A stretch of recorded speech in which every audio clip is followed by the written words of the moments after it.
May 1945. Oldenburg, Germany. 2:47 p.m. The jeep rolled to a stop outside the municipal building, its engine ticking in the afternoon heat. Inside the second-floor office that had once housed the city's rationing board, 23 women sat in silence, hands folded in their laps, eyes fixed on the door. They had been waiting for 3 hours. No one had told them what would happen next. No one had offered them water or food or permission to use the lavatory. They simply waited, suspended in the terrible space between surrender and judgment. Ilse Brenner sat near the window, her spine pressed against the wall, her uniform jacket buttoned despite the heat. She was 26 years old, a signals operator with the Wehrmacht Communications Corps, and for the past week she had been trying to calculate the odds of her survival. The British had occupied the city on May 3rd. The auxiliaries had been ordered to report to this building on May 5th. Now it was May 9th, and still no one had explained what would happen to women who had worn the uniform but never carried a gun. She heard boots on the stairs. Heavy. Deliberate. Multiple sets. The women stiffened. Ilse's hands clenched in her lap so tightly her knuckles went white. The door opened. The man who entered was not British. His uniform was different, darker olive with unfamiliar insignia on the shoulders. Canadian, Ilse realized. She had seen their vehicles in the streets, heard their accents, flatter than British English, with vowels that stretched and bent in unfamiliar ways. Behind him came 2 more soldiers, both carrying clipboards, both wearing expressions of bureaucratic neutrality. The Canadian officer surveyed the room. Then he spoke in slow, careful German. "You are classified as auxiliary personnel. You will be interviewed individually. You will answer all questions honestly. If you have committed no war crimes, you will be processed and released. If you lie, you will be detained indefinitely." He paused. Then, almost as an afterthought, he added, "There is water and bread in the next room. You may eat while you wait." Ilse blinked. Water. Bread. Not a threat. Not a punishment. Just sustenance, offered as if it were the most ordinary thing in the world. She had expected interrogation. She had expected accusation. She had expected men who would see her uniform and make assumptions about what she had done, what she had been complicit in simply by wearing it. She had not expected kindness to arrive before judgment. The interviews began at 3 o'clock. One by one, the women were called into a smaller office where 2 Canadian officers, one questioning, one recording, asked the same litany of questions.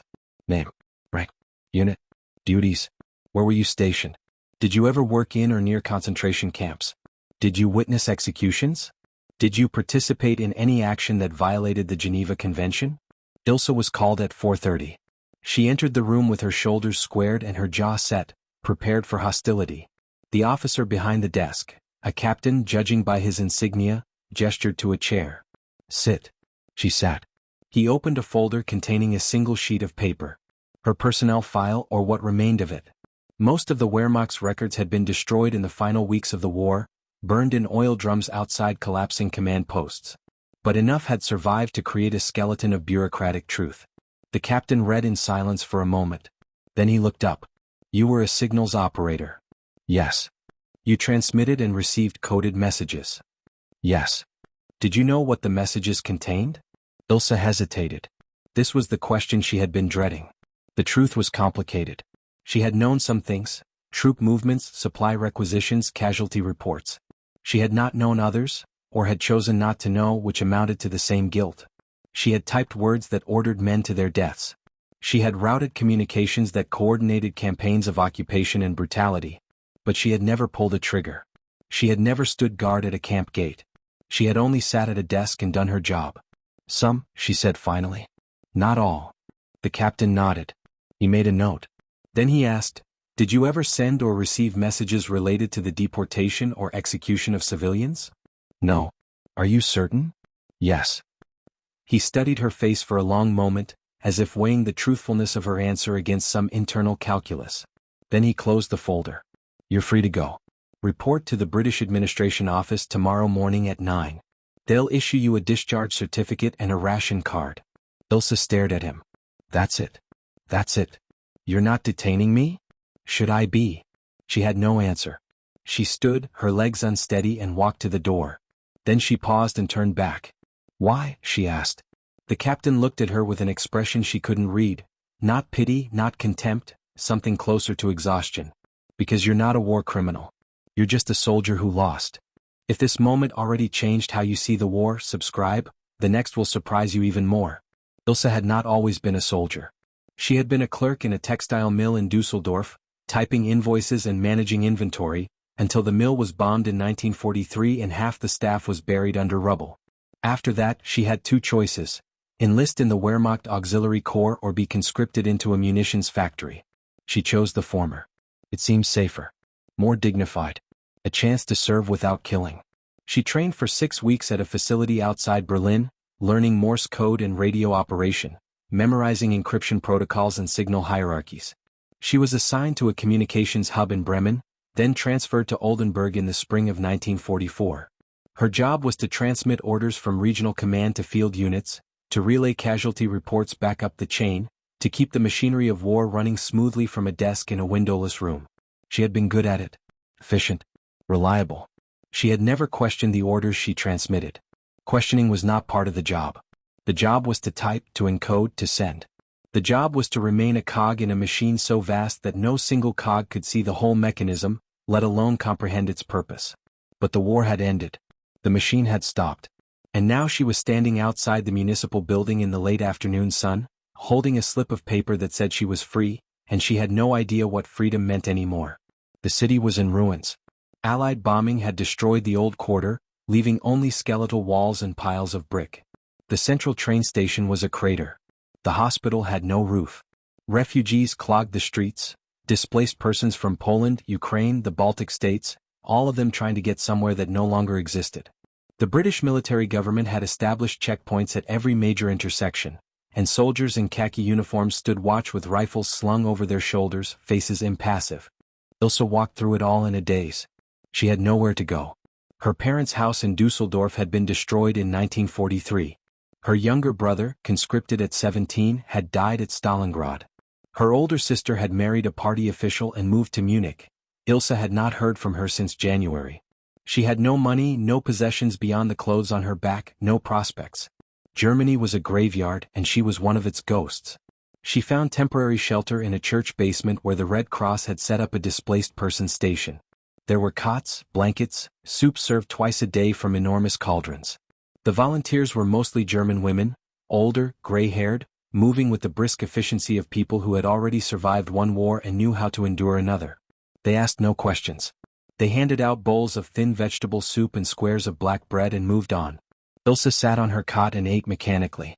Around her, other women whispered in low voices, rumors, speculation, fragments of news gleaned from British newspapers or overheard conversations. The Russians had taken Berlin. Hitler was dead. Donetsk had surrendered unconditionally.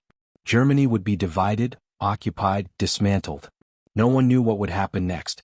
That night, lying in the darkness with 50 other women breathing around her, Ilse thought about the Canadian officer who had interviewed her. She thought about his calm, procedural manner. She thought about the way he had looked at her, not with hatred or disgust, but with a kind of weary neutrality that suggested he had asked the same questions 1,000 times and received the same answers. She thought about his final words, "You're just a soldier who lost." It was not absolution. It was not forgiveness. But it was something. A recognition, perhaps, that complicity existed on a spectrum, and that not everyone who wore the uniform had committed atrocities. Or maybe it was simpler than that. Maybe he was just tired of punishing people who had already been punished by the war itself. She closed her eyes and tried to sleep. The next morning, Ilse reported to the British administration office as instructed. She waited in line for 2 hours with dozens of other former auxiliaries, all of them clutching the same slips of paper, all of them wearing the same expression of cautious hope.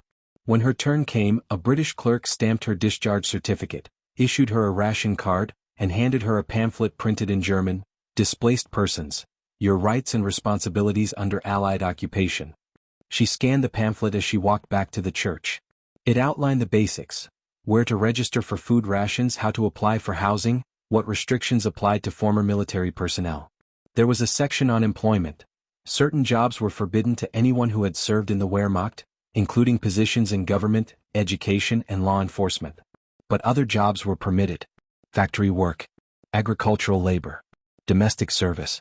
At the bottom of the pamphlet, a paragraph caught her eye. The Canadian government is accepting applications from displaced persons willing to work as agricultural laborers. Contracts are for 2 years with room and board provided. Upon completion, workers may apply for permanent residency. Inquire at your local resettlement office. Ilse read it twice. Canada. She knew almost nothing about it. Vast, cold, sparsely populated part of the British Commonwealth. A country that had sent soldiers across the ocean to fight a war that had nothing to do with them, and was now offering employment to the people those soldiers had defeated. It made no sense. And yet, standing in the rubble of Oldenburg with nothing left to lose, it seemed like the only thing that did. The resettlement office was located in a former bank building, its marble floors cracked and its windows covered with plywood. Ilse waited in another line, this one filled with Poles, Ukrainians, Balts, people who had been displaced by the war and had no countries to return to. When her turn came, a Canadian officer, different from the one who had interviewed her, but wearing the same patient neutrality, handed her an application form. "Can you read English?" he asked in German. "A little." "Can you work on a farm?" "I've never tried." He smiled faintly. "Most people haven't. That's not a disqualification." She filled out the form. Name. Date of birth. Military service. Skills. References. She had no references. She wrote, "None available" in the blank space and hoped it wouldn't matter. 2 weeks later, she received a letter instructing her to report for a medical examination. She passed. A month after that, she received a train ticket to Hamburg and instructions to board a ship departing for Halifax on July 12. She was given a small suitcase, 2 changes of clothes, a wool coat and a pair of sturdy boots. She was told to bring nothing else. No photographs. No letters. No mementos of a past that had to be left behind. On the morning of July 12, she boarded the ship. The crossing took 12 days. The ship was a converted troop transport, its holds reconfigured to carry displaced persons instead of soldiers. There were nearly 800 passengers, men, women, children, all of them fleeing Europe for destinations they could barely imagine. Ilse shared a cabin with 5 other women, all of them German, all of them former auxiliaries or civilian workers. They spoke little. What was there to say? They had all lost the same things. They were all traveling toward the same uncertainty. At night, lying in her bunk and listening to the engines throb, Ilse thought about the Canadian officer who had interviewed her. She thought about his question, "Should I be detaining you?" She thought about her answer, or rather her lack of one. She had not lied. She had not killed. But she had been part of the machine. She had transmitted the orders that sent men into battle. She had routed the communications that coordinated occupations and reprisals. She had done her job efficiently without question, because questioning seemed both futile and dangerous. Was that complicity? Or was it survival? She didn't know. She suspected the answer was both. They arrived in Halifax on a gray, drizzly morning. The harbor was crowded with ships, military vessels, cargo freighters, passenger liners converted for refugee transport. Ilse descended the gangplank with her suitcase in hand and stood on the pier, staring at a city that looked nothing like the shattered ruins of Germany. The buildings were whole. The streets were clean. Children played in parks. There were no bomb craters, no rubble, no refugees sleeping in church basements. She felt a strange, vertiginous sense of dislocation, as if she had stepped through a portal into a parallel world where the war had never happened. A Canadian officer in uniform approached the group of German women and addressed them in slow, clear German. "Welcome to Canada. You will be transported by train to your assigned work locations. Follow the signs to the station. Meals will be provided during the journey." Ilse and 12 other women were loaded onto a train bound west. They traveled for 3 days, passing through forests and farmland and towns with names she couldn't pronounce. At night, they slept in their seats, lulled by the clatter of the rails. During the day, they stared out the windows at a landscape so vast and empty it seemed almost impossible. On the 3rd day, the train stopped at a small station in Saskatchewan. A man was waiting on the platform, tall, lean, weathered, wearing overalls and a cloth cap. He looked them over with the practiced eye of someone evaluating livestock, then nodded. "I'm looking for 2 workers," he said in broken German. "Hard work. Fair pay. Who's willing?" Ilse raised her hand. So did another woman, younger, barely 18. The farmer nodded again and gestured toward a truck parked nearby. "Come on then." The farm was 40 kilometers from the nearest town, accessible only by a dirt road that turned to mud when it rained. The farmhouse was small and plain, 2 stories, whitewashed wood, a sagging porch. Behind it stretched fields of wheat that seemed to go on forever, rippling in the wind like an ocean made of gold. The farmer's name was Kowalski. He was Ukrainian by birth, Canadian by immigration, and he spoke a hybrid language that mixed English, Ukrainian, and mangled German. His wife had died 2 years earlier. His sons had enlisted and never come back. He needed help with the harvest, with the animals, with the endless labor of keeping a farm alive. He showed Ilsa and the other woman, her name was Anna, to a small bunkhouse behind the barn. It had 2 cots, a wood stove, a single window. Sparse but clean. Work starts at 5, Kowalski said. Breakfast at 6. Questions? Ilsa had 1,000 questions. She asked none of them. No, she said. He nodded and left. The work was brutal. Ilsa had never done physical labor before. Her hands blistered, her back ached, her muscles screamed. She hauled water from the well, fed the chickens, mucked out the barn, drove the tractor in slow circles around the fields. Anna worked beside her, equally exhausted, equally silent. At night, they collapsed onto their cots and slept without dreaming. But something strange happened over the weeks and months that followed. The work, despite its difficulty, began to feel grounding. There was a rhythm to it, a simplicity that contrasted sharply with the abstract complexity of her wartime duties. She was no longer transmitting orders she didn't understand.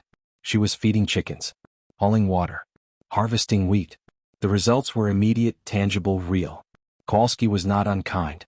He was brusque, impatient, quick to correct mistakes, but he was also fair. He paid them what he had promised. He fed them well. And he never asked about the war. One evening in late September, after the harvest was finished and the fields lay bare under a sky streaked with orange and pink, Kowalski invited them to dinner in the main house. It was a simple meal, roast chicken, boiled potatoes, carrots from the garden, but it was served on real plates with cloth napkins, and Kowalski said grace before they ate. Ilsa sat stiffly, unsure of the protocol. Then Kowalski looked at her and said in his fractured German, "You work hard. Good. You stay as long as you want." It was not eloquent. It was not profound.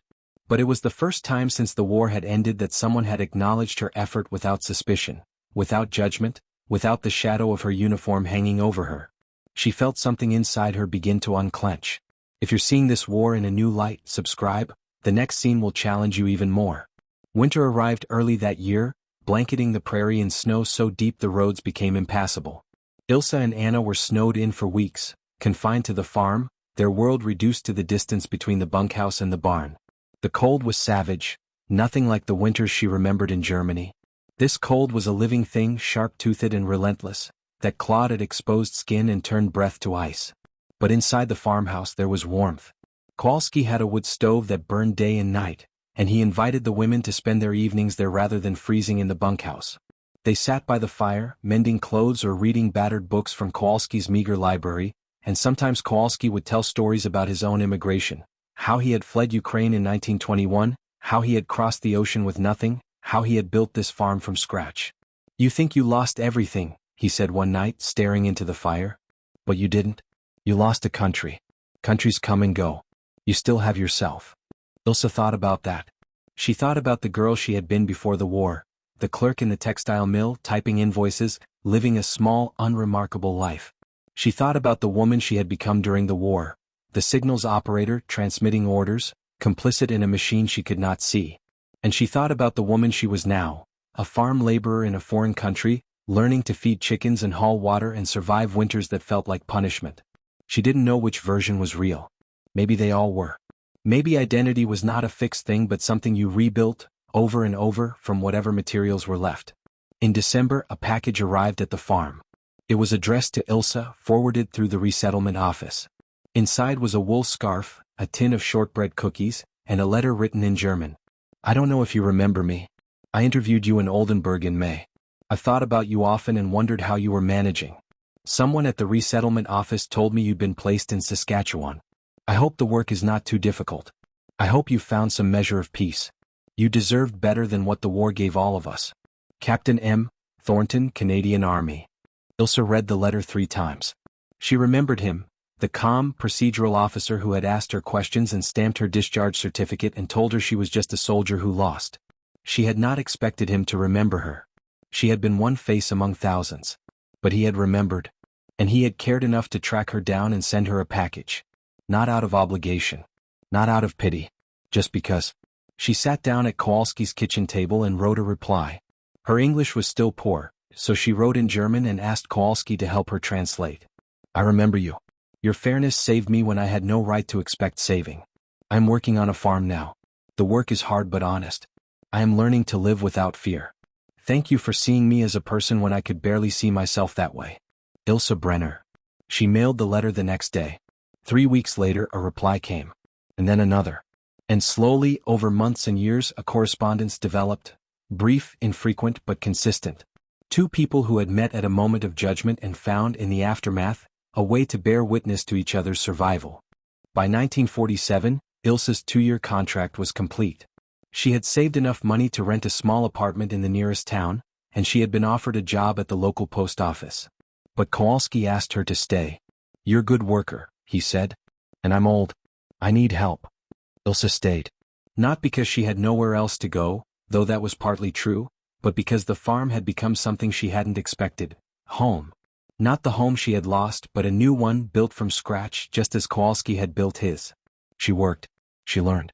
She became part of the small Ukrainian-Canadian community that gathered at the church in town for services conducted in a mixture of languages. She made friends, slowly, cautiously, with people who asked few questions about the past and focused instead on the present. In 1950 she married a farmer from a neighboring homestead, a quiet man named Thomas, widowed, with 2 young children who needed a mother. She had 3 more children of her own. She taught them German and English.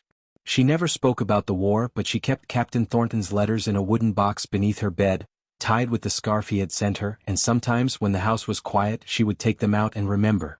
In 1968, Captain Thornton, by then retired, living in Ontario, wrote to say he would be visiting Saskatchewan and wondered if he might stop by. Ilse agreed.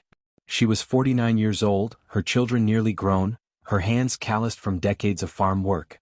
He arrived on a Sunday afternoon in August. He was older, grayer, but still carrying the same quiet decency that had defined him. They sat on the porch and drank lemonade and talked about things that didn't matter, weather, crops, grandchildren. And when he left, he shook her hand and said, "I'm glad you made it." "So am I," she said. It was the truth. Not the whole truth. There were parts of her that would never be glad, parts that remained trapped in that windowless room in Oldenburg, typing orders she didn't understand, but enough of the truth to live with. The moment that changed Ilse's life was not dramatic. It was not cinematic. It was a Canadian officer sitting across a desk, asking procedural questions and then saying, "You're free to go." It was the absence of cruelty when cruelty was expected. It was fairness extended to someone who had no right to demand it. She had expected judgment. She had received neutrality. And that neutrality, cold, bureaucratic, impersonal, had been the kindest thing anyone could have offered her. Years later, after Captain Thornton had died and her own children were asking questions about the war, Ilse would try to explain what that moment had meant. She would struggle to find the words. How do you describe the relief of not being hated? How do you convey the weight of mercy when mercy arrives not as forgiveness but as simple, procedural fairness? She would say, "He looked at me and saw a person. Not a monster. Not a victim. Just a person who had made choices she could not unmake." And that, she realized, had been enough. If this story moved you, subscribe, because the battles that define us aren't always fought with bullets, and the victories that last aren't always written in history books. The farm is still there, though Ilse and Thomas are long gone. Their children sold it in the 1990s, and it passed through several owners before being consolidated into a larger operation. The bunkhouse where Ilse first slept has been torn down. The farmhouse has been renovated beyond recognition. But the fields remain, stretching toward the horizon, and in the summer they still ripple with wheat like an ocean made of gold.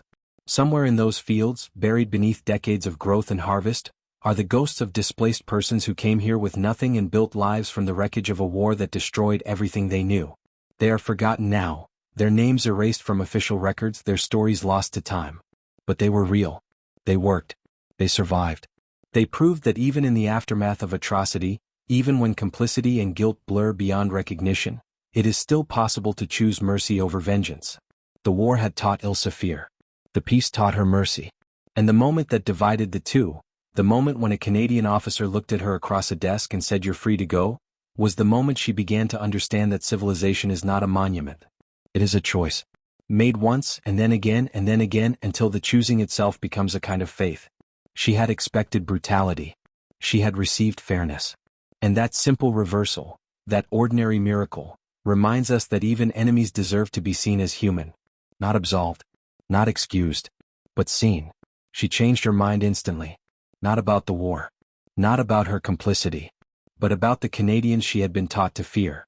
One look at their faces, calm, tired, procedurally neutral, and she understood, they were not monsters. They were men doing a job.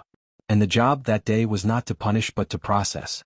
Not to seek revenge but to restore order. It was not forgiveness. It was not redemption. It was something simpler and harder, the refusal to inflict suffering when suffering was expected. The deliberate choice to see a person, even an enemy, and treat them with the dignity owed to anyone who has surrendered. That choice saved her. And in saving her, it proved that mercy is not weakness. It is the hardest thing in the world, the act of holding civilization together when everything is pulling it apart. She braced for judgment. She received procedure. And in that gap, that narrow space between fear and fairness, she found the first thread of a life worth living.